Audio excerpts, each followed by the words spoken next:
வந்துவிட்டது, இவர்கள் கொடியேந்தி ஆர்ப்பாட்டம் செய்கிறார்கள் என்று சிலர் யோசிக்கக்கூடும். அன்பான பெரியோர்களே, இந்திய கம்யூனிஸ்ட் கட்சி தொடர்ந்து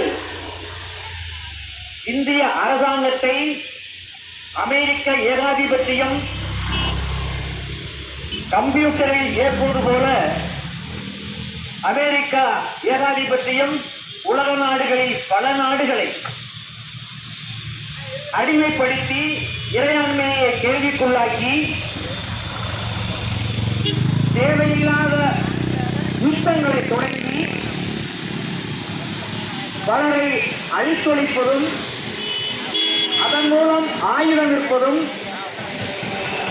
பல நாடுகளை சுரண்டி கொடுக்கிற அந்த அமெரிக்கா இன்றைக்கு கூடுதலாக உலக நாடுகளில் பல நாடுகளை மிரட்டி உருட்டி பணியை செய்திருக்கிறது. அதை இந்திய பிரதமர் நரேந்திர மோடியும் அடிபணிந்து போய்விட்டார். கிராமத்தில் சொல்லுவார்கள், கிறுக்கன் கிழித்த துணி கோவணத்துக்கு ஆட்சி என்பார்கள். ஆனால் அமெரிக்க கிறுக்கன் ட்ரம்ப் கிழித்த துணி கோவணத்தையே கிழித்து தொங்க விட்டிருக்கிறார். இது பற்றி மோடிக்கு எந்தவித வெட்கம், எந்தவித ஒரு இறைவனை பற்றிய சிந்தனை எதுவுமே இல்லை. காரணம், எப்படி இந்தியாவில் மோடி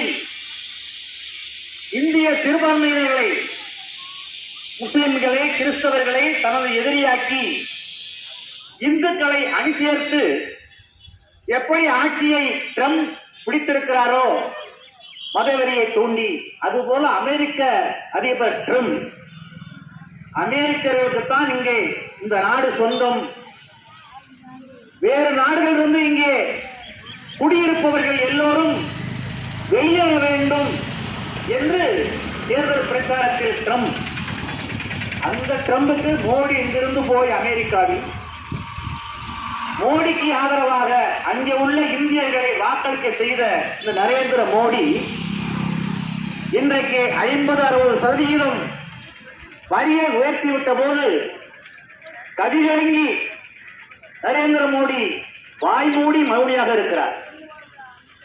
ஏற்கனவே ஒரு முறை செய்தி வந்தது, இந்திய தொழிலாளர்களை ஏதோ பயங்கரவாதிகளை நடத்துவதை போல் கைகளிலும் கால்களிலும் விளங்கிட்டு விமானத்தை ஏற்றி இந்தியாவுக்கு அனுப்பி வைத்தார் ட்ரம்ப்.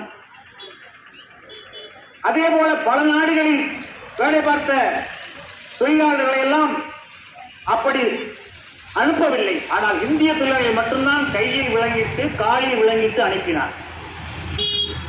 அதை ட்ரம்ப் கண்டிக்கவே இல்லை. அதனுடைய தொடர்ச்சி தான் இப்போது திடீரென்று